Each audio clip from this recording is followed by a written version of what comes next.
शिवरात्रि भी कहते हैं इसको। और हमारे गुरुदेव ने, हमारे गुरु महाराज जी ने हम लोगों को सिखलाया कि आज के दिन में उपवास करना। उपवास अर्थात एकादशी के जैसा ही।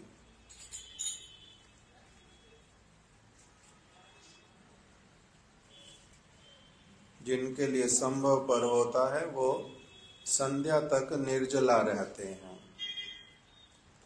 जैसे भगवान रामचंद्र जी का जन्म का समय दोपहर में 12 बजे, भगवान श्री कृष्ण का रात्रि में 12 बजे, श्री गौरांग महाप्रभु का संध्या के समय में। इसी प्रकार से शिव जी के लिए भी संध्या के समय में।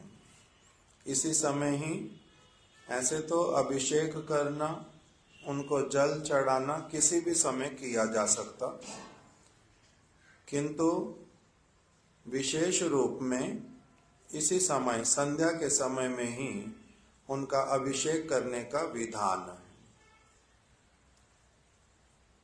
और आज हम लोगों को उपवास करते हैं हम लोग। उसका कारण कि जो शिव जी हैं ये विष्णु के अंश, विष्णु तत्व होने के कारण उनका तिथि उपस्थित होने पर हम लोग उपवास करते हैं। उनके विषय में श्रीमद् भागवत में अलग अलग स्थानों पर प्रसंगों का वर्णन है। अभी उसी श्रीमद् भागवत में से हम लोग केवल पहले एक प्रसंग का अभी श्रवण करेंगे। श्रीमद् भागवत चतुर्थ स्कंद में वर्णन आया कि किस प्रकार से जो राजा प्रचीन बरही अथवा बरहिशत जिनका नाम, उनकी पत्नी, उनका नाम बताया शतद्रुति। इनके 10 पुत्र हुए, जिनको एक साथ में बोलते हैं प्रचेता गण, 10 प्रचेता। इनको इनके पिता ने 10 प्रचेताओं को इनके पिता ने कहा, राजा जो बरहिशत, उन्होंने कहा कि आप लोग आगे जो संसार का वृद्धि, उस कार्य में आप लोग नियुक्त हो जाओ।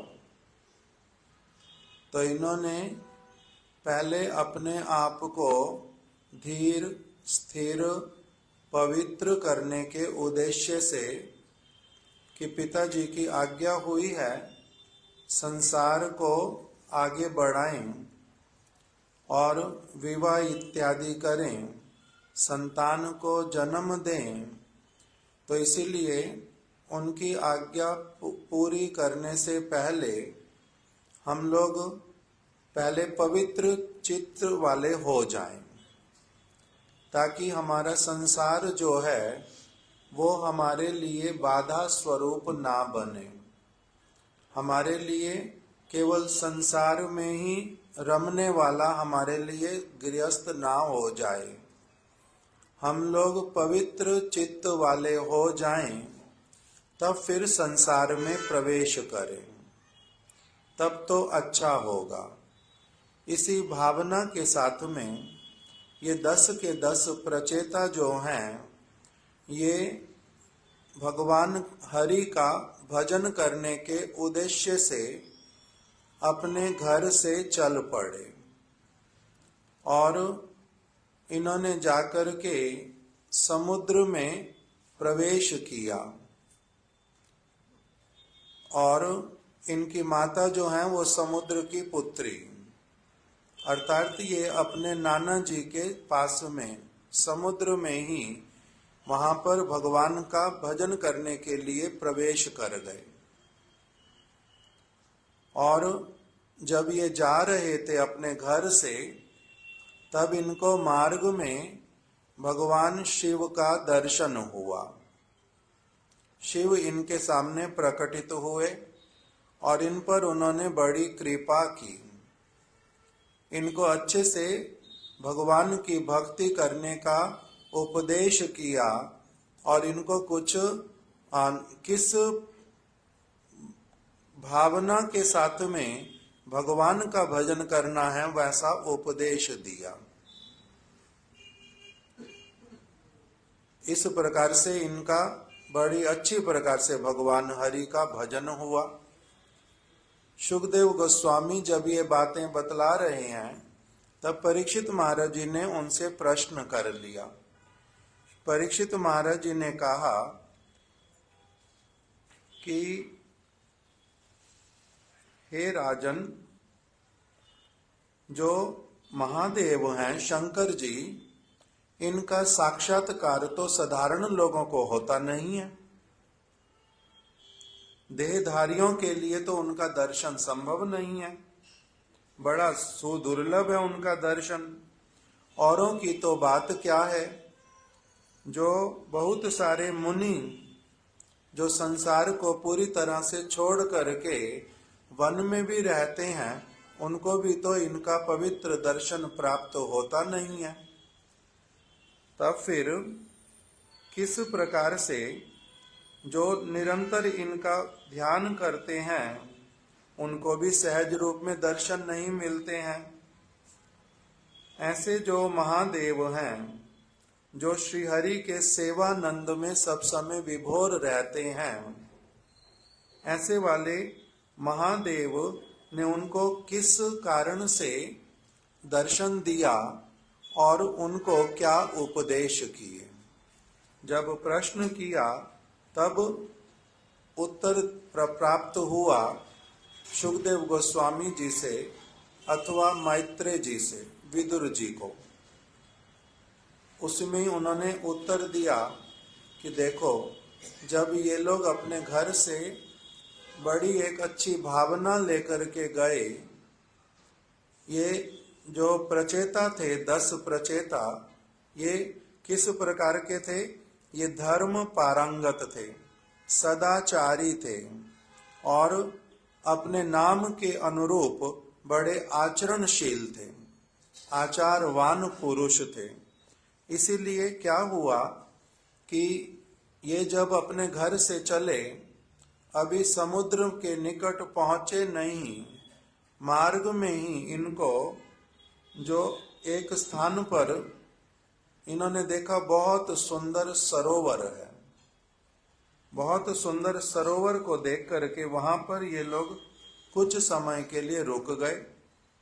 वो सरोवर जो है बहुत विशाल था और उसका वो स्वच्छ, कितना स्वच्छ था, जैसे कि किसी बहुत पवित्र आत्मा का हृदय जितना स्वच्छ होता है, वैसे ही वो सरोवर बड़ा स्वच्छ था। और इस सरोवर का जल जो है बड़ा निर्मल।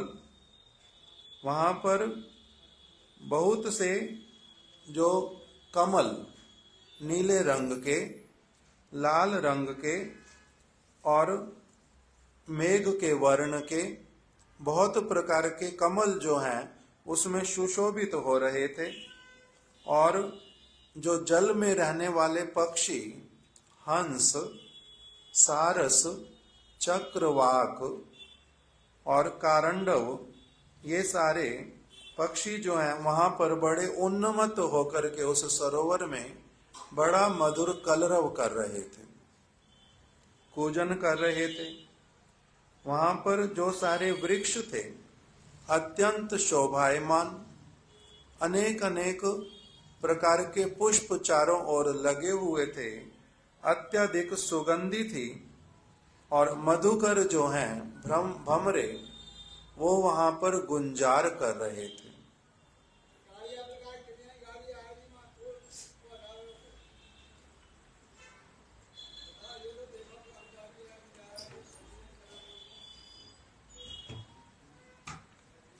वहां पर मधुर झंकार हो रही थी मधुकरों की, और वायु जो है मंद मंद प्रवाहित हो रही थी। चारों ओर ऐसा प्रतीत हो रहा था जैसे आनंद महोत्सव हो रहा हो।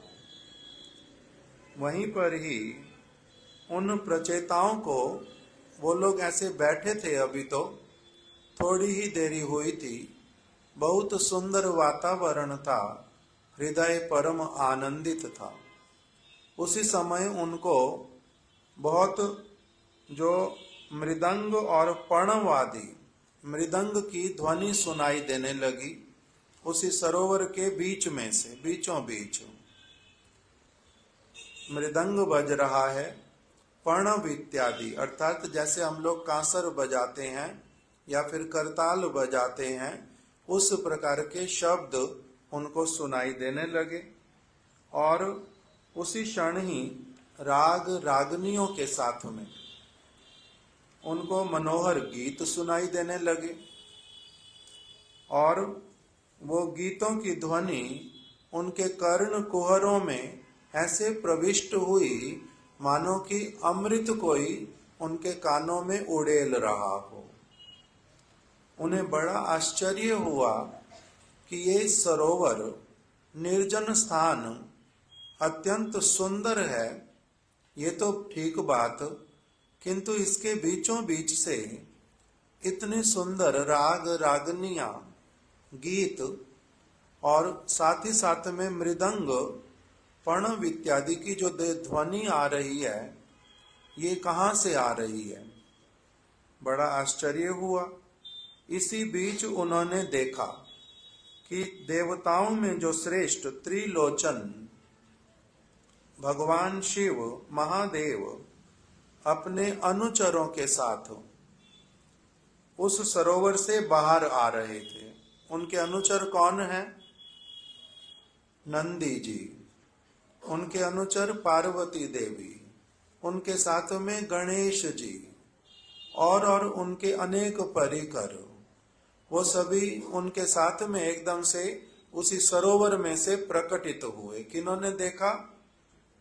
10 प्रचेताओं ने। इस रूप में उनके समक्ष महादेव कृपा करके स्वयं प्रकटित हुए। उनका शरीर जो है वो कैसा था? तप्त कांचन के समान दैदीप्यमान, जैसे श्रीमती राधा रानी का गौरांगी, गौर वर्ण की हैं, उसी प्रकार से शंकर जी का जो उनके दिव्य कलेवर का जो वर्ण है वो कैसा है? गौर वर्ण का, तप्त कांचन, उसी रूप में प्रकटित हुए। और उनका कंठ जो है वो था नील वर्ण का। उनके 3 विशाल नेत्र, 3 नेत्र इसलिए त्रिनेत्र कहते हैं। 2 नेत्र तो जैसे सभी के, एक नेत्र कहां पर है? भौं के बीच में, मस्तक के ऊपर।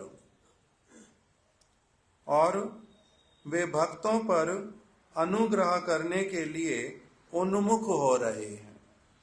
वो अपने साथ में जो भक्त लोग हैं और जो तट पर प्रचेता गण बैठे हैं उनके ऊपर अनुग्रह कर रहे हैं, उसके लिए उन्मुख हो रहे हैं। गंधर्व आदि देवता उनकी स्तुति करते हुए उनका अनुगमन कर रहे हैं। किन्होंने देखा सारा कुछ? ये प्रचेताओं ने। सहसा श्री शिव जी को देखकर प्रचेताओं का बड़ा कौतूहल हुआ। उन्होंने देवादिदेव महादेव को प्रणाम किया। आश्रित जनों के संताप का हरण करने वाले धर्म वत्सल देवादिराज शंभु ने उन धर्मज्ञ सच्चरित्र हर्षित चित्त वाले प्रचेताओं से बड़े प्रसन्न होकर जिज्ञासा की। वही जो शंकर जी आगे बढ़कर के अपनी आप से प्रचेताओं के पास आ गए और उन्होंने प्रचेताओं से जिज्ञासा की और पहले कहा कि तुम लोग राजा बहिर्शत के पुत्र हो। मैं तुम्हारे संकल्प को भली भांति जानता हूं। मैं तुम्हारा परिचय पहले से ही जानता हूं। तुम महाराज बहिर्शत के पुत्र हो और मैं तुम्हारे संकल्प को भी भली भांति जानता हूं। क्यों तुम लोग अपने घर से बाहर आ गए ठीक से भगवान हरि का भजन करने के लिए, और क्यों अभी इसी समय आप लोग उस कार्य में प्रवृत्त होने जा रहे हैं, ये आपके हृदय का जो संकल्प भावना वो भी मैं जानता हूं। तुम्हारा मंगल हो। मैंने तुम लोगों पर अनुग्रह करने के लिए ही तुम्हें इस प्रकार से दर्शन दिया है। उन्हीं प्रचेताओं पर कृपा करने के लिए ही अपने आप से प्रकटित हो गए उनके समक्ष। फिर कह रहे हैं कि जो व्यक्ति त्रिगुणमयी प्रकृति और जीव संज्ञक पुरुष के नियंता गुह्य से भी गुह्यतर भगवान श्री वासुदेव के चरणों में अनन्य भाव से शरणागत हो जाता है, वही मुझे प्रिय है। ये अब किस में लिखा हुआ है? सारा प्रसंग श्रीमद् भागवत में। श्रीमद् भागवत अर्थात वैदिक साहित्य का सर्वश्रेष्ठ ग्रंथ। ये निगम कल्पतरोर गलितम फलम, वेदों का श्रुतियों का पका हुआ फल है। अत्यंत मधुर और स्वादिष्ट है। अत्यधिक प्रामाणिक वस्तु, एक एक वचन ऐसा।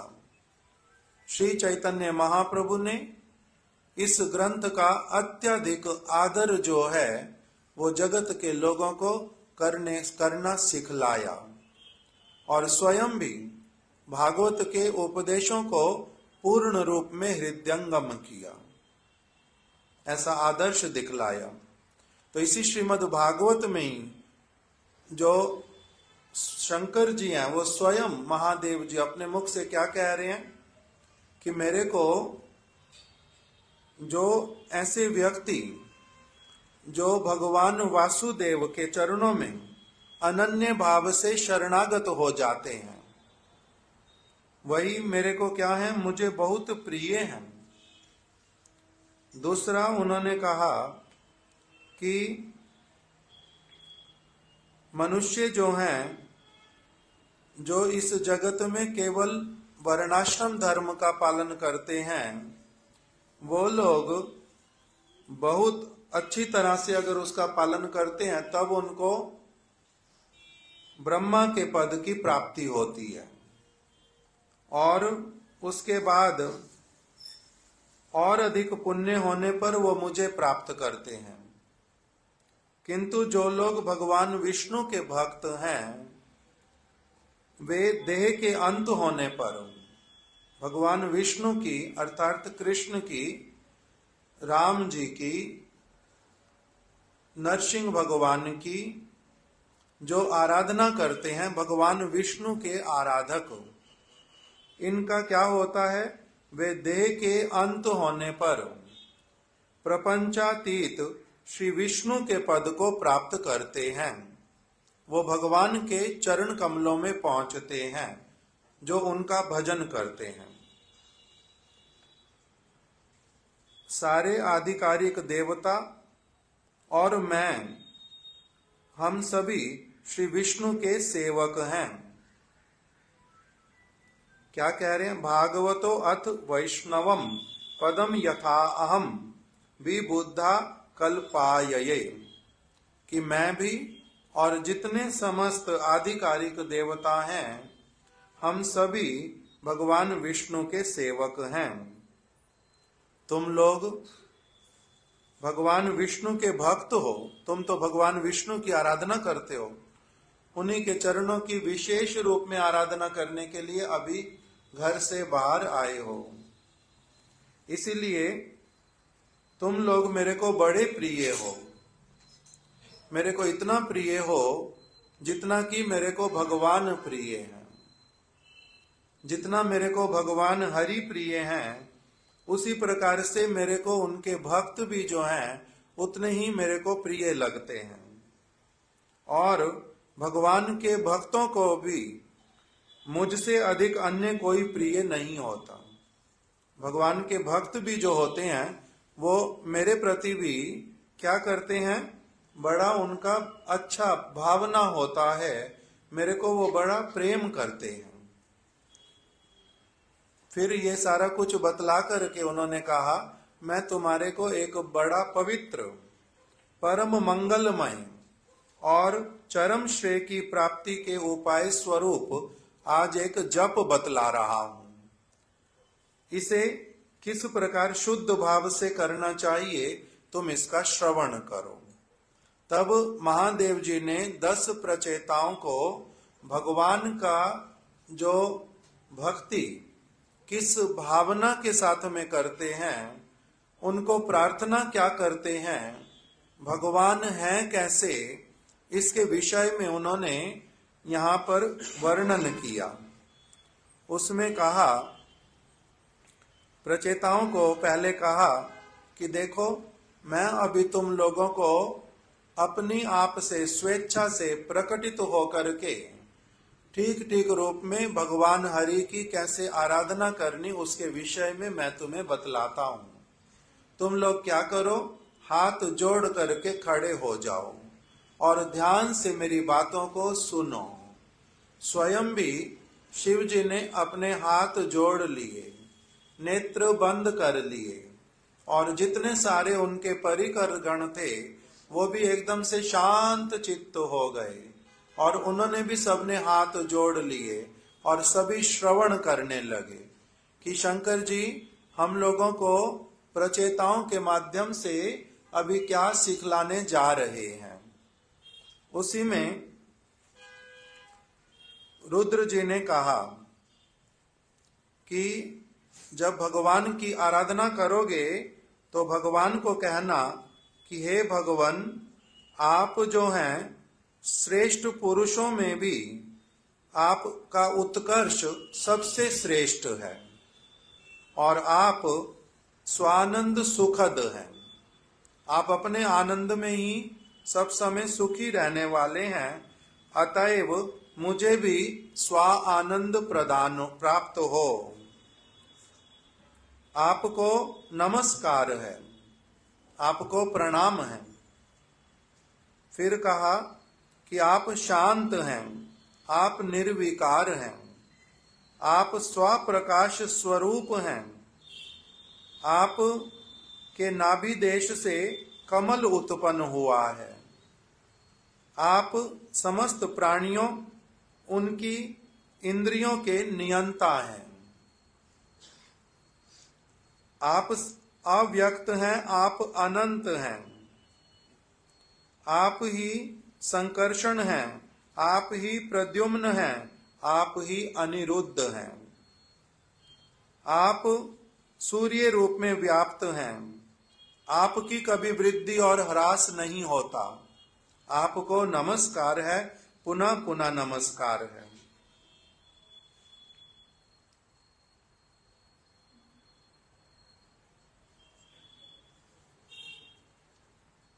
आप स्वर्ग और मुक्ति के द्वार स्वरूप हैं।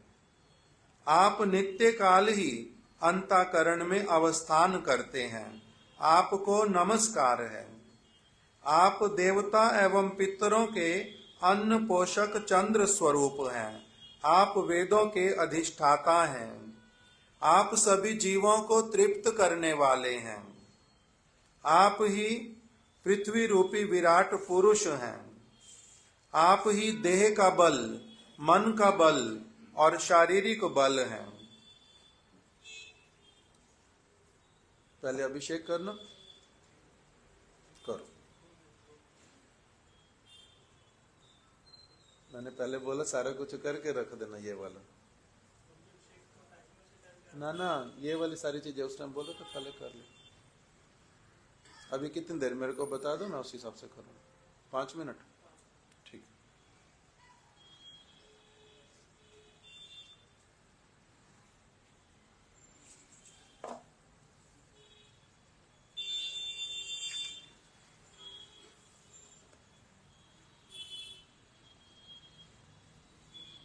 फिर उन्होंने बहुत सारी बातें बतलाई। इसको अच्छी तरह से एक बार अपनी आप से भी अगर पढ़ेंगे भागवत में, बड़े आसानी से समझ आता है सारा कि उन्होंने किस प्रकार से उपाय बतलाया। क्योंकि ये प्रचेताओं गणों को लक्ष्मी नारायण की उपासना की बात बतला रहे हैं, इसलिए उन्हीं के ही रूप का वर्णन किया कि आपका जो रूप भक्तों द्वारा नित्य निरंतर अर्चित है, समादृत है, और जो रूप आपके निज जनों को बड़ा प्रिय है, तथा जो सभी इंद्रियों के विषयों के विषय स्वरूप हैं, हम आपके उसी रूप के दर्शन करने के अभिलाषी हैं। भगवान को कहना चाहिए कि हे भगवान, हम आपके दर्शन के अभिलाषी हैं, आप हमें कृपा करके अपना दर्शन प्रदान कीजिए। हे प्रभु, आपका जो अंग कांति है वो मेघों के समान श्याम वर्ण का है। आप समग्र जो सौंदर्य है उसके सार स्वरूप हैं। आपकी 4 भुजाएं हैं, आपके अत्यंत सुंदर अंग प्रत्यंग हैं, आपकी दंत पंक्ति, आपके कपोल, आपके केश अत्यधिक सुंदर हैं, आपका मुखमंडल भूषणों का भी भूषण है, आपका पीतांबर अत्यंत सुंदर है, आपके नुपुर, आपके वलय, आपका हार अत्यंत सुंदर है, आपके वक्ष स्थल पर श्रीवत्स का चिन्ह है, आपके चरण कमल कितने कोमल हैं, आपके चरण कमलों में, आपके अंग प्रत्यंग में मेरा प्रणाम है, मेरा प्रणाम है। इस प्रकार से कह करके फिर कह रहे हैं उनको प्रार्थना करनी चाहिए कि हे भगवान, आपकी मैं एकांतिकी भक्ति करना चाहता हूं, किंतु आपकी एकांती भक्ति जो है वो सत्पुरुषों के लिए भी दुर्लभ है। अतः ऐसा कौन व्यक्ति होगा जो अनन्य भक्ति के द्वारा आपको प्रसन्न ना करना चाहे। किंतु काल जो है वो काल अपने अदम्य शौर्य वीर्य द्वारा फड़कती भौं के संकेत मात्र से समस्त संसार का विध्वंस कर डालता है। आप बड़े शक्तिशाली हैं, आपका केवल एक भौं आप यदि हिला देते हैं, काल को यदि आप कुछ कहते हैं तो वो भी क्या करने लग जाता है, इतना बलवान हो जाता है, इतना उसका शौर्य है, वो सारे संसार का ध्वंस कर डालता है। ये तो सत्य है। आप कितने बलशाली, आपकी भौं का ही इतना बल है यदि, तब फिर किंतु जो आपके शरणागत हो जाते हैं, आपके चरणों में शरणागत जो हो जाते हैं, काल उन्हें अपने अधीन करने का साहस नहीं करता। काल क्या कहता है कि तुम भगवान विष्णु के अनन्य भक्त हो गए, कृष्ण के अथवा राम के, अब मेरा तुम्हारे ऊपर बस नहीं चलेगा। मैं ऐसा दुस्साहस कभी नहीं करूंगा कि तुम्हारी ओर देखूं भी। तुम्हारी सारी की सारी बागडोर जो है वो भगवान ने अपने हाथ में ले ली है, इसलिए मेरा तुम्हारे ऊपर कोई भी बस नहीं चलता। इस प्रकार से भगवान को प्रार्थना करना कि हे प्रभु, मैं तो आपका दास हूं, आप ही मेरे को क्या करें, पूरी तरह से नियंत्रित करें।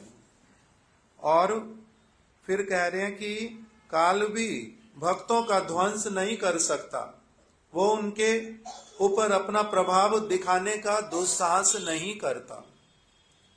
फिर कह रहे हैं कि किंतु इस प्रकार से आपकी जो भक्ति है, अनन्य भक्ति आपकी, वो मेरी अपनी आप से हो नहीं सकती है भगवान। मैं आपकी अनन्य भक्ति करना चाहता हूं। इसीलिए क्षणार्धे नापि तुलये ना स्वर्गम ना पुनर्भवम भगवद संगी संगस्या मर्तयानाम किमुताशिषा, कि यदि आधे क्षण के लिए भी भगवद प्रेमी भक्तों का संग प्राप्त हो जाए तो उसकी तुलना में मर्त्य लोग के राजत्व आदि सुखों की बात तो दूर रहे, स्वर्ग और मोक्ष सुख को भी तुच्छ समझता हूं। तुम क्या करना, प्रार्थना करना कि मेरे को सब समय क्या प्राप्त हो, भगवद प्रेमी भक्तों का संग प्राप्त हो। ऐसे भक्त लोग जिनको भगवान के साथ में प्रेम हो गया है, ऐसे भक्तों का मेरे को संग प्राप्त हो। उनका संग मेरे को आधे क्षण के लिए भी अगर मिले तो उसके लिए मैं स्वर्ग को और मैं मोक्ष सुख को उसको भी तुच्छ समझता हूं। मेरे को सब समय के लिए मोक्ष मिल जाए, सब समय के लिए स्वर्ग मिल जाए, अगर वो मिले मेरे को, और दूसरी तरफ मेरे को पता चले कि आधे क्षण का साधु संग, प्रेमी भगवान के प्रेमी भक्त का संग मुझे मिलेगा, तो मैं क्या करूंगा?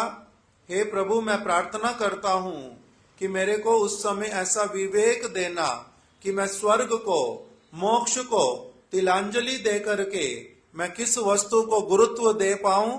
मैं जो आपके प्रेमी भक्त लोग उनके आधे क्षण के संग को चुनूं और स्वर्ग और मोक्ष को बिल्कुल भी ना लूं। इस तरह से प्रार्थना करना।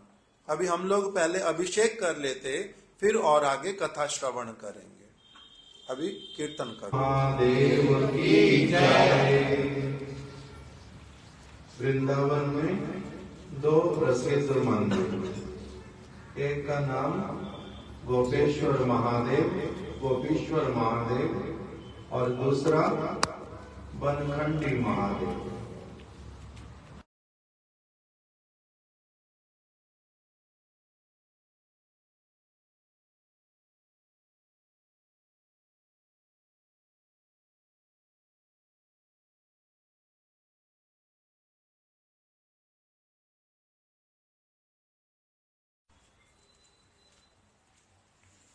उनके साथ मित्र जैसा संबंध एकदम से, सनातन गोस्वामी जी का।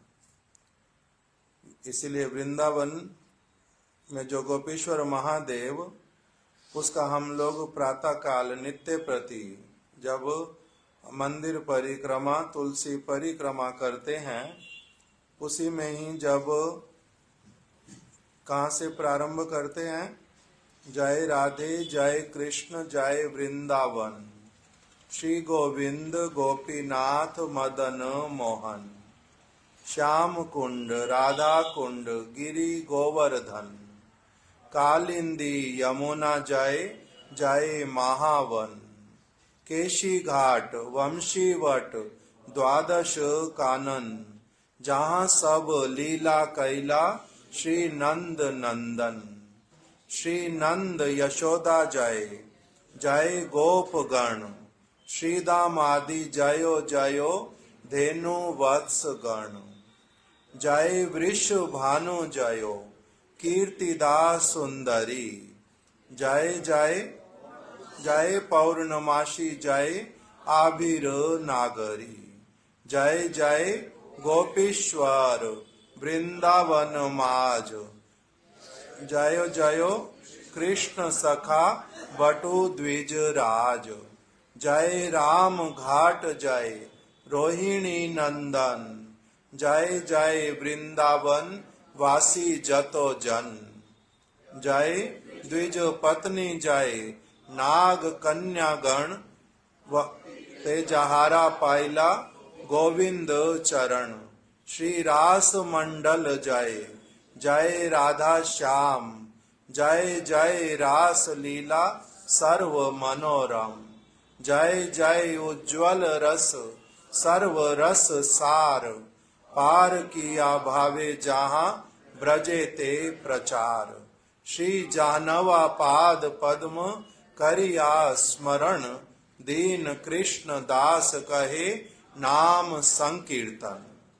जब पूरे वृंदावन का, ब्रज मंडल का इस कीर्तन के माध्यम से स्मरण करते हैं, तब उसी के बीच में ही क्या बोल देते हैं कि जहां पर राधा और कृष्ण हैं, जहां पर दिव्य योग पीठ है, जहां पर गोविंद गोपीनाथ मदन मोहन है, जहां राधा कुंड श्याम कुंड है, केशी घाट वंशी वट है, जहां नंद और यशोदा हैं, जहां पर वृषभानु महाराज और कीर्तिदा सुंदरी हैं, जहां पर आपके श्रीदाम सुदाम मधुमंगल जैसे सखा हैं, जहां पर आपकी गैयाएं हैं, जिस स्थान पर द्विज पत्नियां पौर्णमासी देवी इत्यादि रहती हैं, पौर्णमासी देवी रहती हैं, जहां पर भक्ति के द्वारा आपको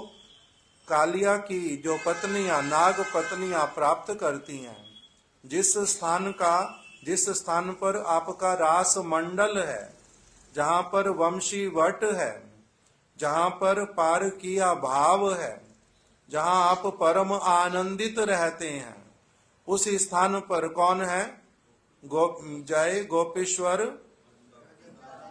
वृंदावन माज। उस वृंदावन के एकदम से मध्य स्थल पर, क्योंकि गोविंद देव मंदिर उसका नाम योग पीठ, केंद्र बिंदु पूरे जो ब्रज मंडल का, उसी में एकदम पास में रास मंडल, और वहीं पर ही कौन है? गोपीश्वर महादेव।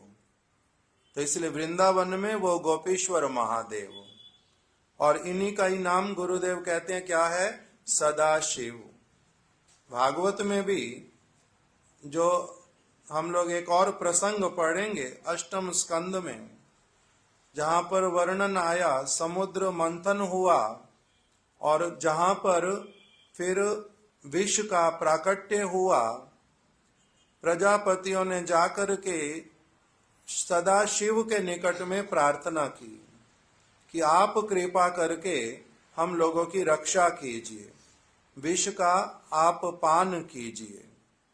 तो जिनके पास में गए थे वो सदाशिव जो है विष्णु तत्व, वो सदाशिव जो है वास्तविक रूप में गोपीश्वर महादेव। इस प्रकार से उनका महिमा। तो वो वृंदावन में कहां पर है?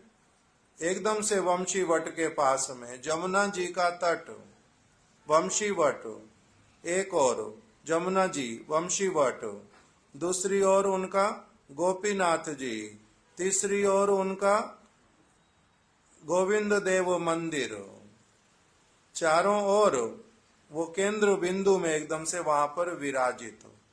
उनको कहते हैं द्वारपाल। उनके लिए प्रार्थना किया, क्या करके?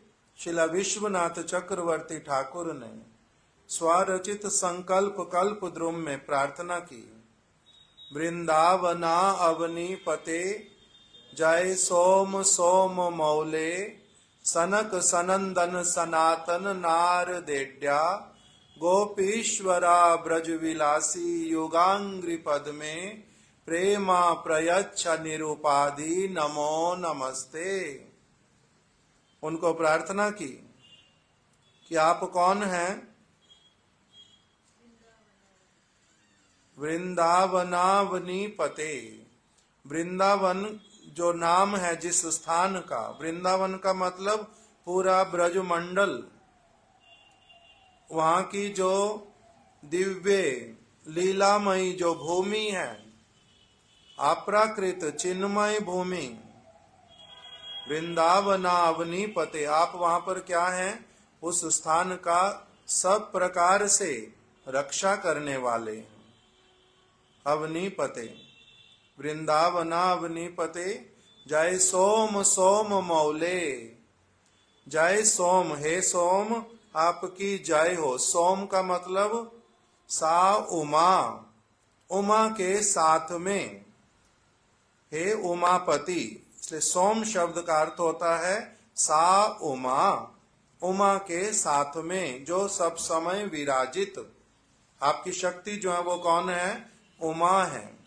आप हैं भगवान के ही क्या कहेंगे, भगवान के ही आप अंश, भगवान के अंश संकर्षण, संकर्षण के अंश कारणोदक्षाई इत्यादि, और उससे फिर आप आगे उनके अंश हैं।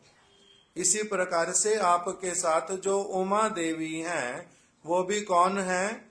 मूल उमा जो है वो राधा रानी की अवतार। उमा रमा सत्या शची सत्या रुक्मिणी राधा अवतार सबे आमनाए वाणी। शंकर जी जो सदा शिव हैं, गोपीश्वर महादेव हैं, वो कौन है? भगवान विष्णु तत्व के अंतर्गत ही वो आते हैं, और उनकी शक्ति जो है उमा, वो राधा रानी की क्या है? अवतार है। तो इसीलिए उनके लिए कहा जय सोम, हे सोम आपकी जय हो, अर्थात उमा सहित आपकी जय हो सोम। फिर कहा सोम मौले, सोम मौले, दूसरी बार सोम बोल दिया। उसका अर्थ आप अपने मस्तक के ऊपर चंद्र को धारण करने वाले। सोम, दूसरा सोम जो है उसका अर्थ क्या है? चंद्र। आप चंद्र को धारण करने वाले हैं। किस लिए चंद्र को धारण किया? हमारे महाराज जी इसके लिए कथा सुनाते थे। चंद्र को एक बार क्षय रोग हो गया। उन्होंने अपनी गुरु पत्नी के प्रति कुभावना रखी, इसलिए उनको उनके गुरु ने श्राप दे दिया, जाओ दुष्ट बुद्धि वाले, दुष्ट दृष्टि वाले, तुम्हारे को क्या हो जाए? क्षय रोग हो जाए। इनको क्षय रोग हो गया। क्षय रोग क्या होता है? अभी आजकल बोलते टीवी जिसको, उसका नाम लोगों ने रखा क्षय रोग, किंतु इस वाले से वो अलग थोड़ा। किस प्रकार से? उसमें चंद्र को क्या होगा? 15 दिन तक कलाएं कम होती जाएंगी और 15 दिन फिर थोड़ी थोड़ी बढ़ती जाएंगी। इसी का नाम क्षय रोग, इसी को कहते हैं क्षय रोग। अर्थात इस रोग के होने से पहले चंद्र पूरी तरह से, जैसे सूर्य पूरा प्रकाशित होता है, चंद्र भी ऐसे ही दिखलाई देते थे। किंतु जब श्राप मिल गया तब उनका क्या हो गया? ये क्षय रोग हो गया। तब उन्होंने शंकर जी के पास जाकर के प्रार्थना की कि हे प्रभु, मेरे इस क्षय रोग को दूर करने का उपाय बतलाओ। तब उन्होंने क्या कहा कि तुम्हारा रोग ठीक होगा नहीं होगा ये मुझे नहीं पता, तुमने दोष किया अलग प्रकार का, किंतु तुम्हारे को ऐसा एक मंत्र दे देता हूं जिससे क्या होगा? ये रोग रहने पर भी तुम्हारे को ताप नहीं प्रदान करेगा, दुखी नहीं करेगा। ठीक है। तब उन्होंने भगवान का नाम कीर्तन करने वाला मंत्र प्रदान किया, और चंद्र सब समय वही जप करते। और जब फिर से मिले शंकर जी से, उन्होंने पूछा जे क्षय रोग तुम्हारे को कोई कष्ट तो नहीं देता? तो कहते जे बिल्कुल भी नहीं देता, आपकी बड़ी कृपा, आपने ऐसा मेरे को मंत्र दिया, सब समय उन्हीं भगवान का नाम करता हूं, परम आनंद में रहता हूं, रोग मेरे को कोई भी दुख नहीं दे पाता। तब इन्होंने कहा बहुत अच्छा, तो तुमने इतना अच्छी तरह से मेरी बात मान ली, हाँ, तो इसलिए मैं तुम्हारे को अपने मस्तक पर धारण करूंगा। इतनी अच्छी तरह से मेरी बात मान ली, भगवान की पूरी तरह से शरण ले ली, इसलिए मैं तुम्हारे को अपने मस्तक पर धारण करता हूं। इसलिए चंद्र को उन्होंने अपने मस्तक पे धारण कर लिया मुकुट की तरह। इसलिए उनको प्रार्थना में बोल दिया जय सोम सोम मौले। मौले मतलब मुकुट के ऊपर रखने वाले, मस्तक के ऊपर। आपने क्या किया? चंद्र को मुकुट पे रखते हैं। फिर वृंदावना अवनीपते जय सोम सोम मौले, सनक सनंदन सनातन नार देड्या। सनक सनंदन सनातन इत्यादि जो 4 कुमार और नारद ऋषि, वो भी सब समय क्या करते हैं? आपके चरण कमलों की वंदना करते हैं, आपके चरणों की वंदना करते हैं। नारद ऋषि भी इनको गुरु के रूप में शंकर जी को धारण करते हैं। नारद जी प्रहलाद जी के गुरु, ध्रुव जी के गुरु, व्याध के गुरु, कितने कितने महत्व पुरुषों के नारद जी गुरु हैं। और वो नारद जी भी शंकर जी के चरणों की क्या करते हैं? आराधना करते हैं। तो इसलिए कहा कि सनक सनंदन सनातन नारदेड्या गोपीश्वरा। आप तो कौन हैं? गोपीश्वर हैं, गोपीश्वरा ब्रज विलासी। आप सब समय ब्रज में विलास करते हैं अपने नित्य स्वरूप में, परम आनंदित रहते हैं वहां पर राधा कृष्ण की सेवाएं करते हैं। इसलिए ब्रज विलासी युगांग्री पद में आपके चरण कमलों में हमारे को क्या करें? युगांग्री पद में प्रेमा प्रयच्छा, हमारे को राधा कृष्ण के चरण कमलों में प्रेम प्रदान करें। यही आपके चरण कमलों में हमारी विनती है, प्रार्थना है। युगांग्री पद में प्रेमा प्रयच्छा निरुपाधिक नमो नमस्ते, ऐसे वाला प्रेम हमारे को दे दो राधा कृष्ण के चरणों में, जिस प्रेम के बदले में हम उनसे कभी कुछ भी चाहे नहीं। निरुपाधिक प्रेम हो हमारा, अर्थात बिना किसी वस्तु की चाह रखे हमारा राधा कृष्ण के चरणों में अनन्य भक्ति हो जाए। हे गोपीश्वर महादेव, उमा सहित शंकर, सोम, उमा और सोम को अपने मस्तक पर धारण करने वाले, वृंदावन के बीच में रहने वाले आप हमारे को क्या करें? उन राधा कृष्ण के आप गुरु तुल्य, आप उनकी सेवाएं उस प्रकार की, इसीलिए आप हमें भी अपने चरणों में स्थान दे करके कृपा करके वैसे वाली जो भक्ति वो हमारे को प्रदान करे। इस प्रकार से किन्होंने प्रार्थना किया? शिला विश्वनाथ चक्रवर्ती ठाकुर ने शंकर जी के चरणों में, गोपीश्वर महादेव के। ब्रज में और कौन से शंकर जी हैं? गोवर्धन में चकलेश्वर महादेव, उनके साथ में कौन रहते थे? सनातन गोस्वामी। सनातन गोस्वामी जी के संग की कामना करने वाले। मानसी गंगा का तट, चकलेश्वर महादेव वहीं पर ही। जब भगवान ने गिरिराज धारण किया था उस समय जितना सारा जल इंद्र ने बरसाया था, उसी सारे जल को इन्होंने गिरिराज जी के ऊपर चारों ओर घूम करके क्या किया था? पूरा का पूरा जल अपना पान कर लिया था, सोख लिया था, नीचे एक बूंद भी नहीं गिरने दी थी। तो वही जो चकलेश्वर महादेव, सनातन गोस्वामी जी वहीं पर उनके निकट में रहने लगे, किंतु मच्छर बहुत अधिक थे, असुविधा होती थी। उन्होंने इच्छा किया मैं यहां से चला जाऊंगा, किसी और स्थान पर रहूंगा, यहां तो बहुत असुविधा है। तो चकलेश्वर महादेव ने उनको प्रकटित होकर के कहा कि सनातन प्रभु, आप यहां से कृपा करके जाना नहीं। कितने ही स्थानों पर रहता हूं, कितने ही लोग मिलते हैं, किंतु सभी लोग केवल संसार की हाहाकार करते हुए सुनाई देते हैं। कोई कहता है धनम देई, कोई कहता है जन्म देई, कोई कहता है पुत्रम देई, कोई कहता है भार्याम देई। कोई किसी वस्तु की आकांक्षा करता है, कोई किसी वस्तु की आकांक्षा करता है। सारे अशांत हैं, अशांत हैं। किंतु आप ही एकमात्र ऐसे मेरे को मिले अभी, जो सब समय क्या करते हैं? शांत चित्त से भगवान से बिना किसी अपेक्षा के आप उनका प्रेम पूर्वक इतना नाम पुकारते हैं। ये वाला नाम मेरे को सुनाने वाला कहाँ कौन मिलेगा? इसलिए आप कृपा करके यहां से जाना नहीं।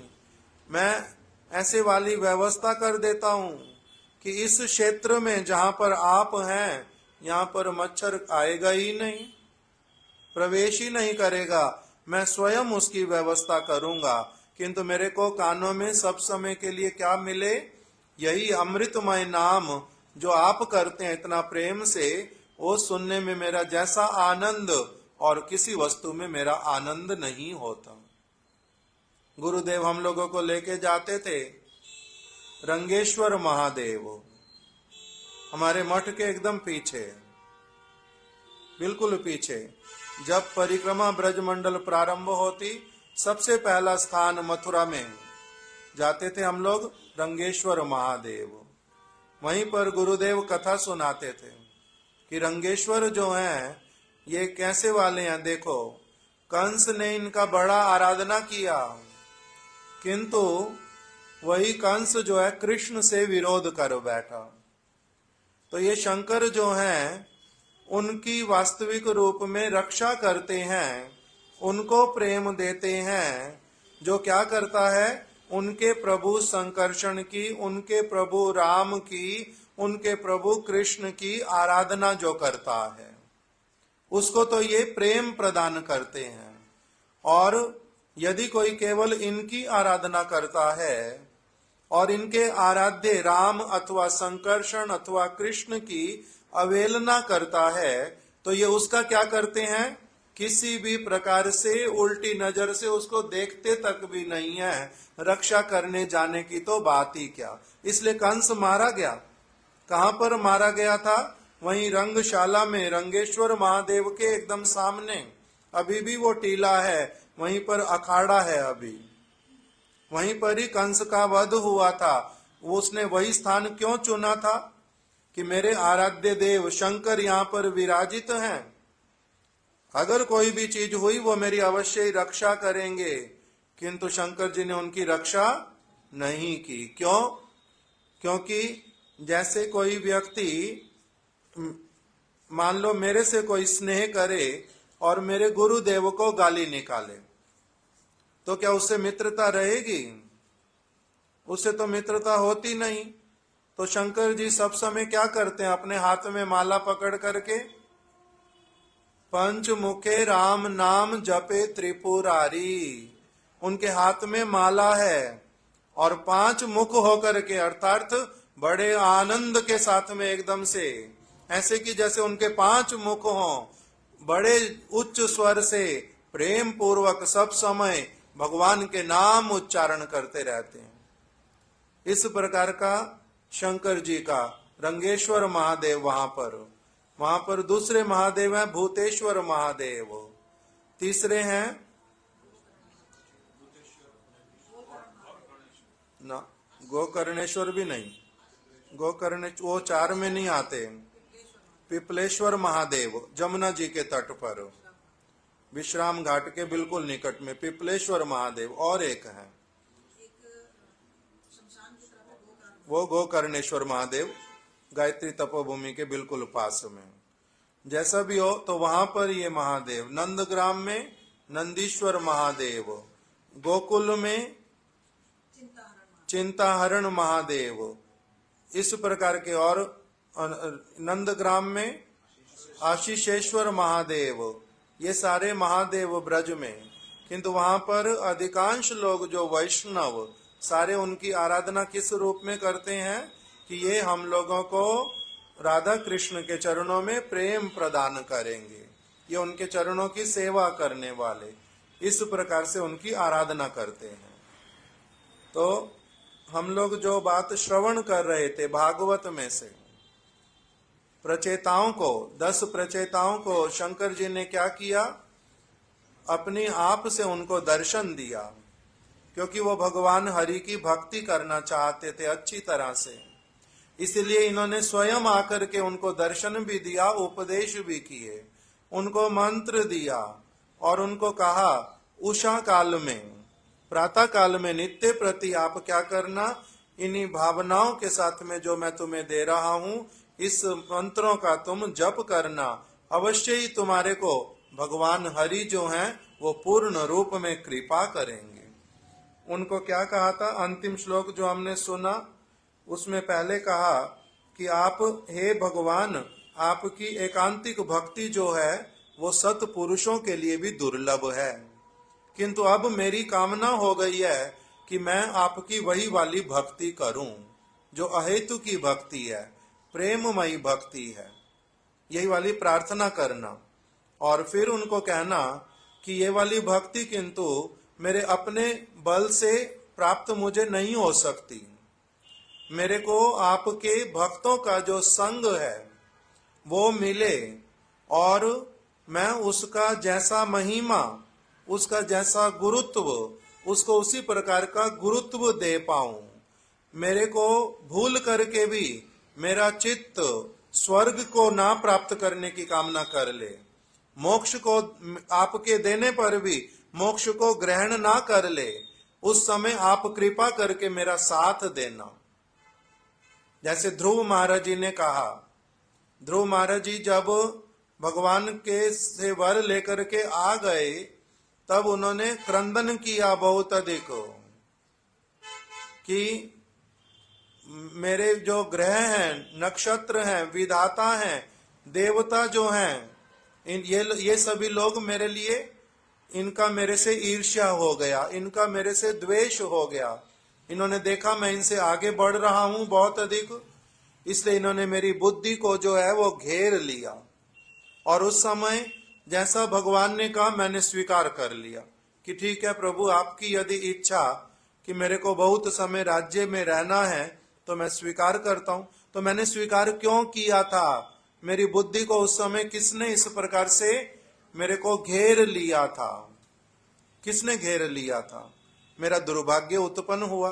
तो यहां पर उसी प्रकार की कि आप सब समय के लिए बोलना इस बात को कि मैं मोक्ष को तुच्छ समझता हूं, मैं स्वर्ग को तुच्छ मानता हूं, मेरा भक्तों का संग हुआ है, मैं आपके चरणों की सेवा छोड़ के और कुछ नहीं चाहता हूं। इस प्रकार का आवृत्ति करना नित्य प्रति, और यही प्रार्थना करना कि तुम्हारे मन में कभी भी मोक्ष को, स्वर्ग को प्राप्त करने की कामना ना रहे।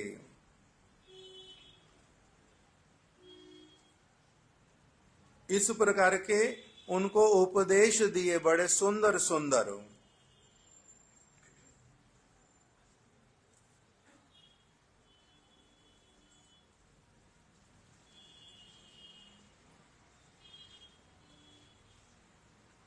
और भगवान को कहना, प्रार्थना करना नित्य प्रति कि आपके चरण कमल जो है पापों का निवारण करने वाले हैं, और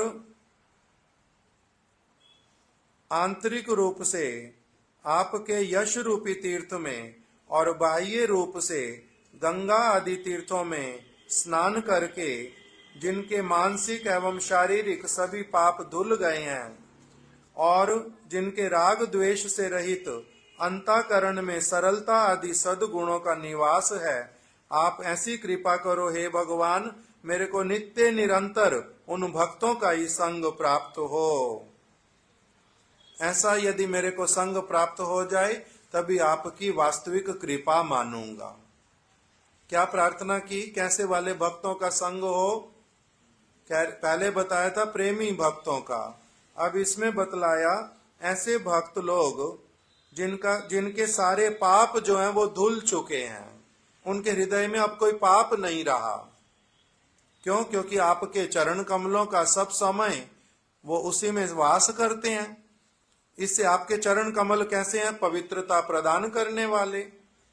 तो आपके ऐसे भक्त जिन्होंने क्या किया है, आंतरिक रूप से तो आपके यश रूपी तीर्थ में वो सब समय स्नान करते हैं, अर्थात अपने अंतर हृदय में आपके नाम, रूप, गुण, लीला, कथा, उपदेशावली, उसी का सब समय जो उसी में स्नान करते रहते हैं, पवित्र रहते हैं। और बाहरी रूप में जो गंगा आदि तीर्थों के निकट में वास करके ऐसे संत पुरुष जो स्नान करते हैं उन गंगा इत्यादि में, जिनके मानसिक भी और शारीरिक भी, मतलब कि बाहर के सारे पाप, जीवन यापन करने के लिए जो पाप करता है व्यक्ति, वो सारे पाप जिनके पूरे बंद हो गए हैं, और जिनका अंतःकरण भी परम पवित्र हो गया है और जिनमें अब राग और द्वेष बिल्कुल है ही नहीं, किसी भी जगत की वस्तु के प्रति उनकी आसक्ति, लोभ, ये मोह, ये सब जिनको नहीं है और जिनको किसी से भी जगत में कोई कितनी भी उन्नति क्यों ना कर ले, कुछ भी क्यों ना प्राप्त कर ले, उनको देख करके इनको कोई द्वेष, ईर्ष्या इत्यादि नहीं होता। ऐसे जो अंतःकरण से पवित्र, बाहिक शरीर से पवित्र, सदाचार में रत, आपके चरण कमलों में अनुरक्त और जो राग द्वेष से रहित हैं, जिनमें सरलता आदि सद्गुणों का निवास है, आप ऐसी कृपा करें कि आपके ऐसे भक्तों का मेरे को नित्य निरंतर संग मिलता रहे। ऐसा होने से आपकी वास्तविक कृपा होएगी। फिर आगे उनको कहा कि और एक प्रार्थना करना, जब व्यक्ति का चित्त साधुओं की कृपा से भागवत गणों के प्रति भक्ति योग के कारण उज्जवल और निर्मल हो जाता है एवं जब वह न तो बाह्य विषयों के प्रति के द्वारा आकृष्ट होता है और न ही अज्ञान रूपी गुफा में प्रवेश करता है, तभी वो आपके तत्व की उपलब्धि कर सकता है कि हे प्रभु, मेरे को आपके भक्तों का संग मिले, ऐसे पवित्र भक्तों का संग मिले, मेरा चित्त भी उनकी तरह बनने के लिए ललायित तो हो उठे, मैं बिल्कुल उनके जैसा बन जाऊं। क्यों?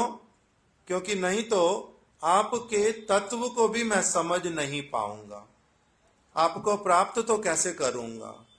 इसलिए मेरा चित्त जो है वो आपके तत्व को ग्रहण करने योग्य हो जाए, साधुओं की भांति निर्मल चित्त वाला, उज्जवल चित्त वाला बन जाए।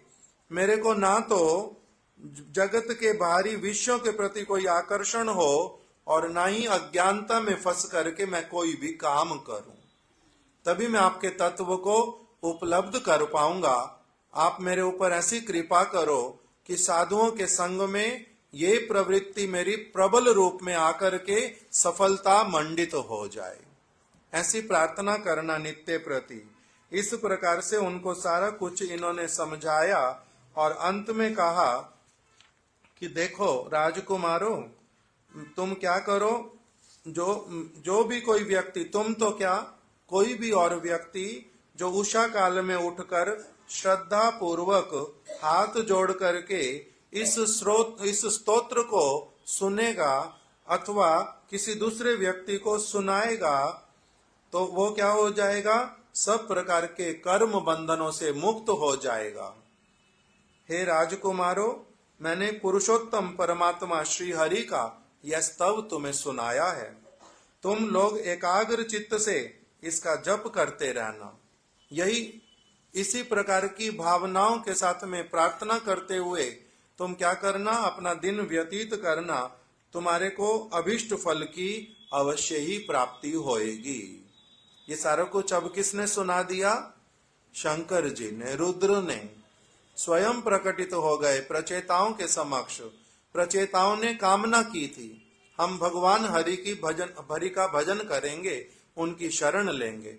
तो शंकर जी ने उनके सामने प्रकटित भी हुए, अपने रूप का भी दर्शन कराया, बड़ी कृपा की, मधुर वाणी उनके साथ में बोली, उनको ये वाले सारे मंत्र प्रदान किए और शुद्ध भक्ति कैसे प्राप्त होती है, साधु संग कैसे मिलेगा, भगवान कैसे कृपा करेंगे, नित्य प्रति यही करना, इतना कृपा करके उनको जो ये सारा उपदेश दिया, ये कहाँ पर लिखा हुआ?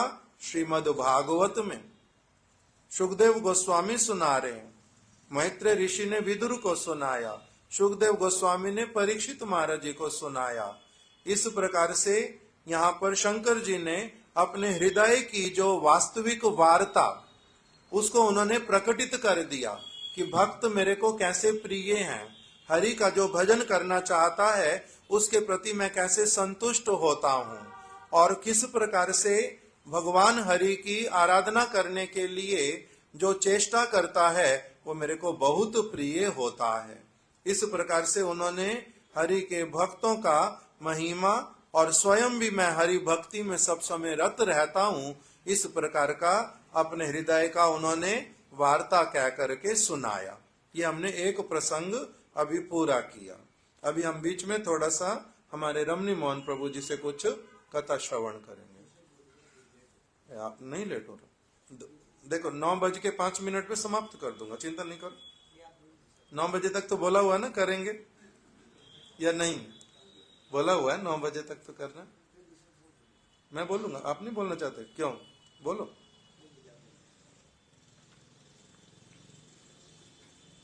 ठीक है, तो मैं अभी ये वाला जो पढ़ा था, हम लोगों ने ये पढ़ा था श्रीमद् भागवतम के 4th स्कंद में से। अभी दूसरा एक प्रसंग जो शंकर जी का ही भागवत के 8th स्कंद में जो वर्णित है, उसमें समुद्र मंथन की लीला का पहले वर्णन है। भगवान जो हैं वो देवता लोग भी साथ में हैं और असुर लोग भी साथ में हैं। जो मंदार पर्वत है उसको समुद्र में लेकर के मंथन करेंगे। भगवान पहले उसके जो रस्सी बनाई मंथन करने के लिए, वो बनाया वासुकी नाग को। उसको प्रार्थना की देवी देवताओं ने भी और साथ में असुरों ने भी कि आप साथ में आ जाओ, आपको अमृत निकलने पर आपको भी हम प्रदान करेंगे, समुद्र का मंथन करेंगे। तब भगवान जो है सब पहले वासुकी के मुख की तरफ चले गए, तो सारे देवता भी उनके साथ चले गए। अब जो असुर लोग हैं उन्होंने कहा ये तो हमारे लिए बड़े अपमान की बात, हम क्या वासुकी की पूंछ की तरफ खींचेंगे, ये आगे से करें खींचेंगे रस्सी मुख की तरफ से, और हम लोग क्या पूंछ की तरफ से पकड़ेंगे। पूंछ तो सांप की खराब चीज मानी जाती है, उस तरफ हमारा इतना अपमान। तो भगवान ने समझ लिया, इसलिए भगवान स्वयं देवताओं के साथ पूंछ की तरफ चले गए और असुरों ने फिर मुख की तरफ उनको पकड़ लिया। मंथन प्रारंभ हुआ, उसमें बहुत सारा प्रसंग है, किंतु पहले मंथन होने से सारे जो प्राणी वो सारे निकल करके एक एक करके बाहर आते गए, और उसके बाद में फिर अब समुद्र में से जो है वो विष प्रकटित हुआ। भगवान ने ही कूर्म के रूप में उसको नीचे से धारण किया। ऊपर से जो देवी देवता भी असुर लोग भी उनको बल प्रदान किया, और जो पर्वत का शिखर मंदार उसके ऊपर भी स्वयं ही बल दे करके बैठ गए। सब प्रकार से अपना बल प्रदान किया, और इस प्रकार से फिर क्या किया, वो मंथन प्रारंभ हुआ और उसी में विष प्रकटित हो गया। जब विष प्रकटित हो गया तब उसमें जो प्रजापति गण उनको चिंता हुई, चारों ओर विष जो है वो एकदम से फैलता जा रहा, फैलता जा रहा, फैलता जा रहा। तब उन्होंने उपाय नहीं देख करके शंकर जी की शरण ली। शंकर जी के सदाशिव जी के पास में पहुंच गए। वहां पर लिखा,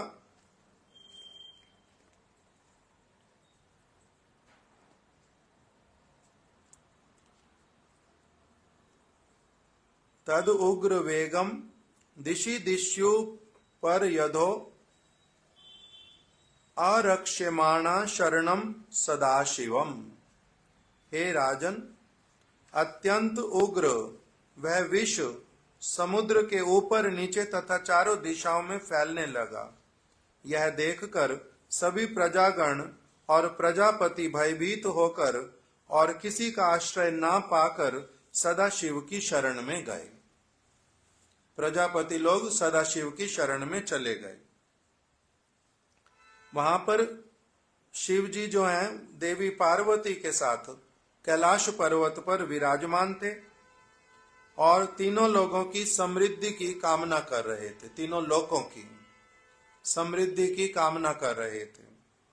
वहां बैठे हुए मुनिगण मुक्ति की कामना से उनकी सेवा कर रहे थे। प्रजापतियों ने देखा शिव जी को, पार्वती जी को और उनके निकट में बहुत सारे मुनिगणों को भी, और इन्होंने जाकर के प्रजापतियों ने उनको प्रणाम किया और उनकी स्तुति करने लगे। उनकी विभिन्न प्रकार की स्तुतियां की, वो बहुत सारी हैं। इनकी जब स्तुतियों को सुन लिया शंकर जी ने, तब उन्होंने क्या किया,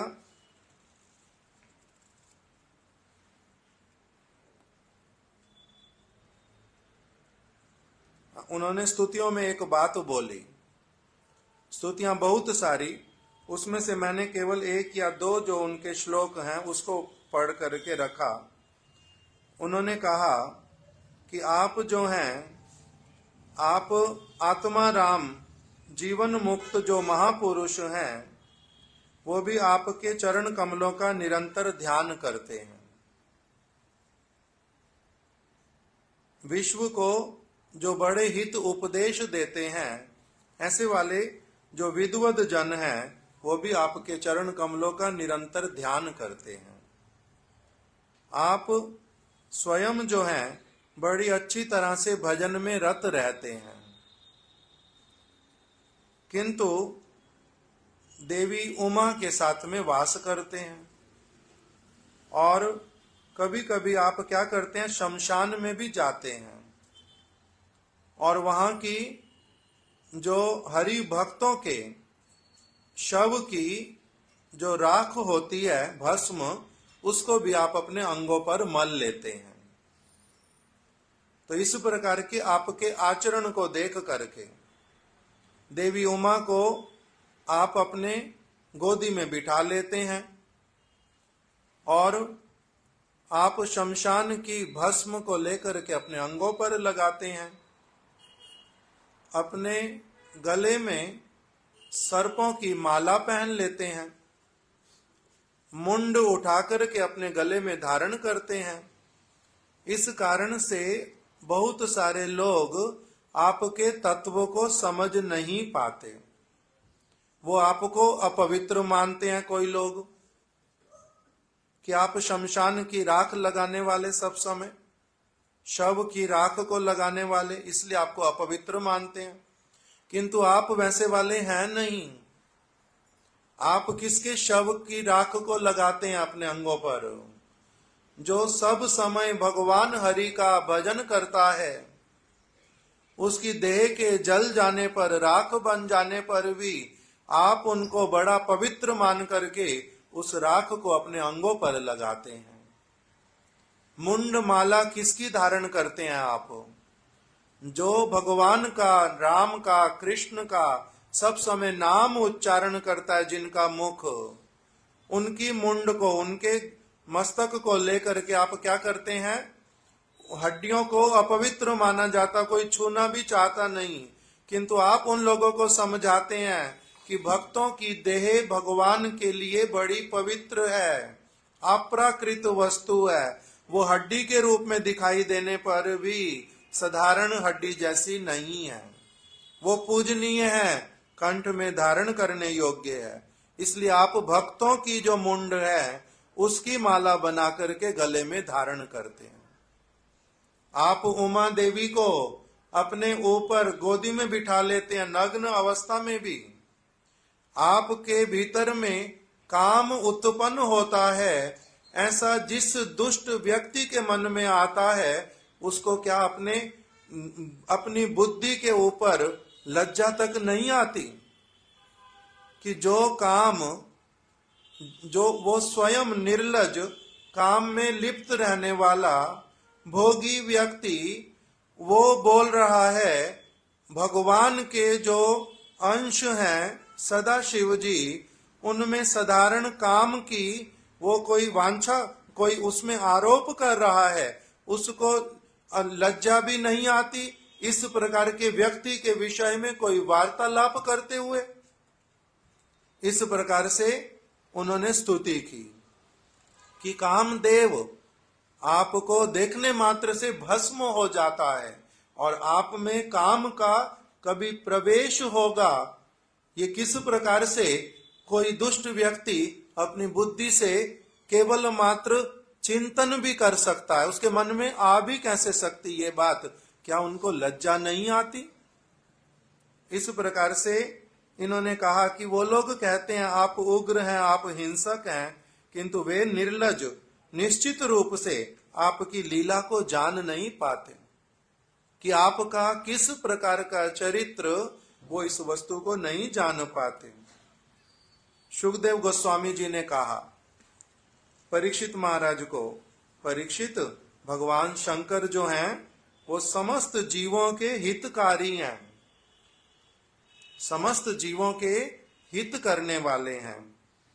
और उन्होंने जब सुना प्रजापतियों से कि विष निकला है, प्राणी बड़े उद्विग्न हो रहे हैं, कालकूट विष के द्वारा उद्विग्न हो रहे हैं, तो उनके हृदय में बड़ी दया आ गई और उन्होंने एकदम से देवी जो प्रियतमा सती उनको कहने लगे।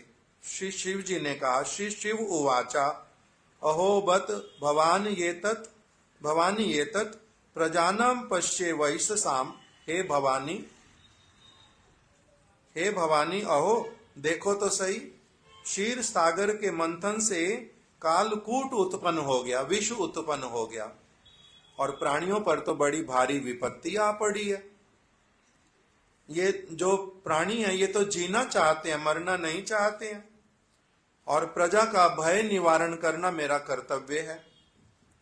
जिनके पास सामर्थ्य होता है, शक्ति होती है, सामर्थ्य होता है, वो यदि दुखी जनों की रक्षा ना करे तो उसको बहुत अधिक क्रूर कहा जाता है। किसी के पास शक्ति हो, सामर्थ्य हो, और वो यदि सुने, देखे कि कोई दूसरा कष्ट पा रहा है, तो उसके कष्ट को यदि वो दूर ना करे तो इसका अर्थ क्या हुआ? वो तो क्रूर बन जाएगा, क्रूर कहलाएगा। हे कल्याणी, प्राणी स्वई प्राणिना पांति साधवा क्षण भंगुरई। भगवान की माया से मोहित होकर संसार के प्राणी जो हैं ये एक दूसरे के साथ वैर मोल ले लेते हैं। पार्वती जी को कह रहे हैं, हे कल्याणी, यहां पर किन्होंने वैर मोल ले लिया आपस में? देवताओं ने और असुरों ने, इसी जगत के रहने वाले, वो भी स्वर्ग में रहते हो या कहीं पर भी क्यों नहीं रहते हो, क्योंकि इस जड़ जगत में रहते हैं तो इस जगत के प्राणी ही कहलाते हैं। इसलिए देवी देवताओं में भी क्या होता है? वैर भाव होता है, ईर्ष्या द्वेष होता है, वो भी चोरी करते हैं, वो भी भय करते हैं, कभी इंद्र भाग जाता है, खराब कार्य भी करते हैं। इसी प्रकार से यहाँ पर बोल रहे हैं कि ये जो भगवान की माया से मोहित हैं, ये देवी देवता भी और असुर भी, ये राक्षस, ये मोहित हैं भगवान की माया के द्वारा। और ये क्या कर लेते हैं? भगवान की माया से मोहित होकर के ही एक दूसरे के साथ में वैर मोल ले लेते हैं। किंतु साधु पुरुष दूसरे प्राणियों की रक्षा के लिए अपने नश्वर प्राणों को बलिदान कर देते हैं। किंतु साधु पुरुष कौन कहलाता है? कैसा होता है? वो साधु पुरुष दूसरे प्राणियों की रक्षा के लिए वो अपने प्राणों को भी बलिदान कर देते हैं। हे साधु शीले, तुम्हारा स्वभाव भी साधुओं जैसा है। हे भवानी, जो मनुष्य दूसरों पर कृपा करता है, भगवान श्री हरि उसके प्रति बड़े प्रसन्न होते हैं। इसलिए शक्ति रहने पर, सामर्थ्य रहने पर जीवों का क्या करना चाहिए? उन पर कृपा करनी चाहिए, उनका कल्याण करना चाहिए। इससे भगवान प्रसन्न होते हैं, हरि प्रसन्न होते हैं, और उनके प्रसन्न हो जाने से स्थावर जंगम आदि समस्त प्राणियों सहित मैं भी प्रसन्न हो जाता हूं।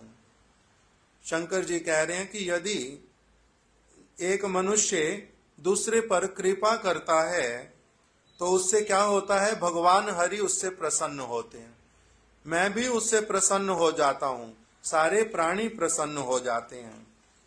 अतः अब मैं इस कालकूट विष का पान करूंगा जिससे प्रजा का मंगल होगा। मैं कालकूट विष का मैं ही पान कर लूंगा। जब भवानी को बोला, अगर पति अपनी पत्नी को इस प्रकार की बात बोले तो पत्नी क्या कहेंगी? क्या कहेंगी कि आप विषपान मत कीजिए, ये कैसे बात बोलते हैं आप, दूसरों की रक्षा के लिए आप विषपान करेंगे। किंतु सुखदेव गोस्वामी ने कहा कि शंकर जी की अर्धांगिनी होने के कारण, सब समय भगवान की वार्ता को सुनने वाली होने के कारण, शंकर जी के प्रभाव को जानने वाली, इसलिए उन्होंने कुछ भी कहा ही नहीं। उन्होंने कहा केवल इतना ही कि मैं आपके सामर्थ्य को भली भांति जानती हूँ और आपके प्रस्ताव का अनुमोदन करती हूँ कि ऐसा ही करना चाहिए, विषपान करना ही चाहिए, सारे प्राणियों की रक्षा करनी चाहिए। इस प्रकार से उमा ने, पार्वती देवी ने उनको सहमति ही दी अपनी। कालकूट विष का पान करने के लिए प्रस्तुत हो गए। तत्पश्चात तथा करतली कृत्या व्यापी हलाहलम विषम अभक्ष्यन महादेवा कृपया भूत भावना। उस समय शंकर जी ने क्या किया? अपने हथेली में उस सारे कालकूट को एक साथ में एकत्रित करके उन्होंने क्या किया? उस विष को पान करने के लिए प्रस्तुत हुए। यहाँ पर तो वो वाला वचन आया नहीं भागवत में, मैंने देखने की इच्छा की किंतु मिला नहीं। हमारे महाराज जी एक श्लोक बोलते थे, किसी न किसी और पुराण से होगा। उसमें लिखा कि जैसे ही उन्होंने विष पान करने के लिए उठाया, उसी समय उन्होंने पहले भेक्षज लिया। भेक्षज मतलब वैक्सीनेशन। जैसे कोई हम लोगों को अलग अलग तरह की, अभी कोरोना जब हुआ था लोगों ने बोला ना वैक्सीनेशन ले लो, वैक्सीनेशन ले लो। उससे क्या होगा? कोरोना अगर आएगा भी तब भी क्या होगा? तुम्हारे ऊपर उसका प्रभाव नहीं पड़ेगा। तो इसीलिए शंकर जी ने पहले क्या किया? हाथ में कालकूट विष को पूरा एकत्रित करके पान करने से पहले भेक्षजम गोविंदम अच्युतम माधवम, इस प्रकार से भगवान के नाम बोल करके इसका उन्होंने भेक्षज लिया और उसके बाद में उस विष को पान किया। इसीलिए वो विष उनके कंठ तक आकर के उनको सुशोभित करते हुए नील कंठ का बना करके विराजमान हो गया, किंतु उनका किसी भी प्रकार से कोई थोड़ा सा भी उनका कोई अमंगल, कोई अहित नहीं कर पाया। क्यों? क्योंकि उन्होंने क्या लिया था? पहले भेक्षज गोविंदम अच्युतम माधवम, ये भगवान का नाम कीर्तन करके उन्होंने पहले भेक्षज ले लिया। इसलिए वो नीलकंठ तो हुए किंतु विष ने उनका कुछ भी बिगाड़ा नहीं। इस प्रकार से उन्होंने विष पान कर लिया और फिर जो उनका कंठ वो नीला पड़ गया और वो उनका आभूषण स्वरूप बन गया नित्य काल के लिए। उसके बाद में सुखदेव गोस्वामी जी ने कहा, परोपकारी व्यक्ति प्रायः दूसरों के दुख से स्वयं भी पीड़ित हो जाते हैं। शंकर जी उसी प्रकार के दूसरों के दुख में स्वयं पीड़ित हो जाते हैं, क्योंकि वो कौन है? बहुत बड़े परोपकारी हैं। दूसरों के संताप का हरण करने से उनका ये दृढ़ विश्वास है कि यदि मैं दूसरों के संताप का हरण करूंगा तो भगवान हरि मेरे प्रति अत्यधिक प्रसन्न होंगे। ये उनका फर्म कन्विक्शन है। इसलिए सभी को आशीर्वाद देने वाले, देवताओं के भी परम देवता देव आदि देव महादेव के इस प्रकार विषपान रूपी अद्भुत कर्म की बात सुनकर प्रजा, संपूर्ण प्रजा, दाक्षायणी, ब्रह्मा एवं स्वयं भगवान विष्णु भी उनकी प्रशंसा करने लगे। सारी प्रजा ने प्रशंसा की। दक्ष की जो पत्नी अर्थात इनकी माता सास और ब्रह्मा जी और भगवान विष्णु ने भी शंकर जी की बड़ी प्रशंसा की। जिस समय वो विष पान कर रहे थे उस समय उनके हाथ से कुछ कुछ एक आधी बूंद इधर उधर छिटक गई, जिसे बिच्छू, सांप, विषैली लताओं और दंशीले जहरीले जंतुओं ने भी पी लिया। इसलिए वो क्या बन गए, तब से वो जहरीले बन गए। इस प्रकार से इस अध्याय को पूर्ण किया, जिसमें बताया कि शंकर जी किस प्रकार से भगवान हरि की प्रसन्नता के लिए उन्होंने क्या कर लिया, विष का भी पान कर लिया और सभी प्राणियों को मंगल प्रदान किया। अब इसके बाद में सिर्फ 1-2 मिनट की बात बोल करके कथा को संपूर्ण कर देंगे। हम लोग जब हरि नाम करते हैं तो उस हरि नाम के बीच में बतलाया एक नाम अपराध, 10 अपराध बतलाए। ऐसे तो नामा अपराध कि उन 10 नामा अपराधों को छोड़ करके क्या करना चाहिए, हरि नाम करना चाहिए, तब उसका नाम होता है शुद्ध नाम। उसी से भगवान के प्रति प्रेम प्रकटित होता है। उसी नामा अपराध में जो दूसरा न तीसरा नामा अपराध, उसी में क्या बतलाया कि ब्रह्मा, शिव इत्यादि देवी देवताओं को भगवान से, उनको भगवान मानना, भगवान के समान मानना, ये अपराध है। और दूसरा, वो भगवान से स्वतंत्र भी नहीं है, भगवान के परतंत्र हैं। इस तत्व को अच्छी तरह से समझना चाहिए। जो ये समझ लेता है उसका फिर नाम अपराध नहीं होता है। क्या बतला दिया उसमें कि शिव, ब्रह्मा इत्यादि देवी देवता, इनको भगवान के समान मानना, ये भगवान के समान नहीं है। सदा शिव जी भी जो हैं विष्णु तत्व हैं, किंतु वो कौन है, भगवान कृष्ण से बलदेव जी, बलदेव जी से संकर्षण जी, संकर्षण जी से कारणोदकशाही इत्यादि, फिर कारणोदकशाही से जो उनके ज्योति के रूप में, उनके तेज के रूप में ये सदा शिव जी, उनके अंश के अंश कला स्वरूप हैं, किंतु स्वयं भगवान नहीं हैं। तो इसीलिए उनको कभी भी भगवान के समान नहीं मानना चाहिए। एक तो ये बतलाया। दूसरा उसमें कहा कि वो भगवान से स्वतंत्र भी नहीं है, भगवान तो नहीं है, भगवान के क्या है, अंश हैं। दूसरा, भगवान से स्वतंत्र भी नहीं है, अर्थात भगवान की इच्छा अनुरूप ही सारी क्रियाएं करते हैं, स्वतंत्रता पूर्वक अपनी आप से कुछ भी नहीं करते। इस प्रकार से उनका तत्व है। इसीलिए हमारा जो एक श्लोक बोलते हैं हम लोग कि शंकर जी को किस रूप में देखना, सदा शिव जी तो वो हैं ही, विष्णु के अंश हैं। साथ साथ में देखने के लिए कहा कि जैसे गुरु अष्टकम में 7वां श्लोक पढ़ते हैं, साक्षात हरित्वेना समस्त शास्त्रैर उक्तस्तथा भाव यत एव सद्भि किंतु प्रभोर्या प्रिय एव तस्या वंदे गुरो श्री चरणारविंदम। गुरौ श्री शिवस्या, ये वाला वचन क्या है संस्कृत में, जीव गोस्वामी जी ने लिख दिया कि गुरु पाद पद्म को और श्री शिवस्या, श्री शिव जी को सब समय कैसा मानना कि वो भगवान के बहुत घनिष्ठ हैं, भगवान के साथ उनका बड़ा पक्का संबंध है एकदम से। इसीलिए प्रेम वाला जो बहुत अच्छा संबंध, इसी कारण से क्या कह देते हैं कि शंकर जी और भगवान हरि में कोई अंतर नहीं है, क्योंकि प्रेम के कारण एक कह देते हैं, शुद्ध भक्ता श्री गुरो श्री शिवस्य चा। गुरु और शुद्ध भक्त और शंकर जी, इनका आगे क्या लिखा फिर,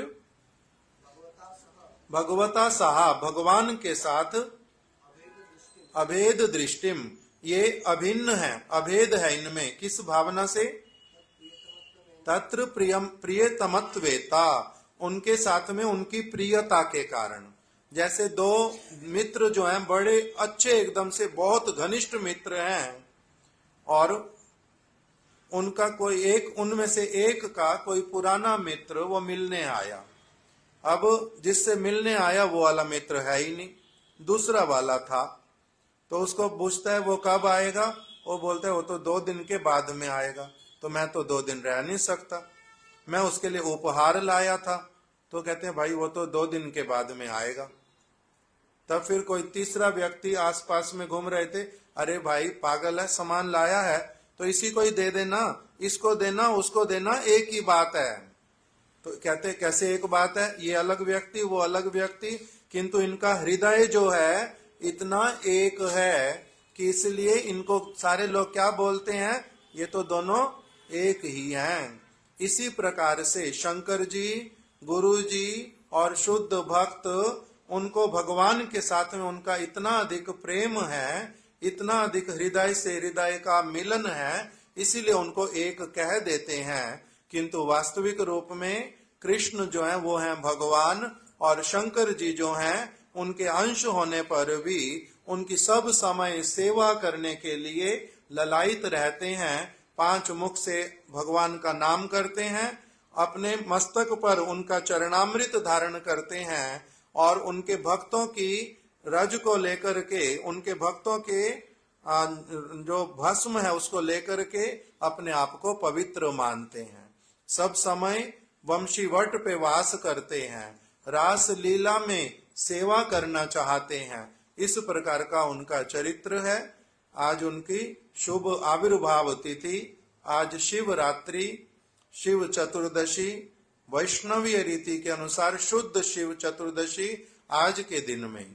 जिन्होंने कल किया था वो विद्या थी, आज जो कर रहे हैं सारे वो शुद्ध शिव चतुर्दशी शास्त्र के अनुसार। तो इसलिए हम लोगों ने उसी तिथि का अपने गुरुदेव की वाणियों को स्मरण करते करते पालन किया। वैष्णव नाम यथाशंभु, शंकर जी हम लोगों के प्रति प्रसन्न हो, कृपा करें, हमारी भी भगवान के प्रति, गुरु जी के प्रति हमारी अनन्य भक्ति हो। शंकर जी के गुरु भाई कौन है? शंकर जी शिष्य किसके हैं? संकर्षण जी के शिष्य। इसीलिए उनके गुरु भाई कौन कहलाते हैं? चित्रकेतु महाराज। चित्रकेतु महाराज जी भी उन्हीं के शिष्य है। तो इसलिए उनके गुरु भाई उनके गुरु जी हैं, उनके अनुसार वो सारा कुछ करते हैं। इस प्रकार का उनका पूरा वैष्णवीय जो सारा चरित्र वो भागवत में स्थान स्थान पर बतलाया हुआ है। हरे कृष्णा कृष्णा कृष्णा हरे हरे, हरे राम राम राम हरे हरे। हमारे गुरुदेव गंगा जी का, जमुना जी का जल लेकर के उनके ऊपर देते थे, उनको हरे कृष्ण महामंत्र सुनाते थे, कहते थे इसी से ये सबसे अधिक प्रसन्न होते हैं, और भगवान का इनको भोग निवेदन करते हैं, ना कि इनको केवल मात्र जो साधारण जगत के लोग चीजें देते वो वाली देते हैं। भगवान के प्रसाद से, भगवान के नाम से, भगवान के चरणामृत से सबसे अधिक प्रसन्न होते हैं। यही उनका सबसे अधिक प्रिय वस्तु है। हरे कृष्णा कृष्णा कृष्णा हरे हरे, हरे राम राम राम हरे। अभी सभी लोग आकर के ठाकुर जी का दर्शन कर लो।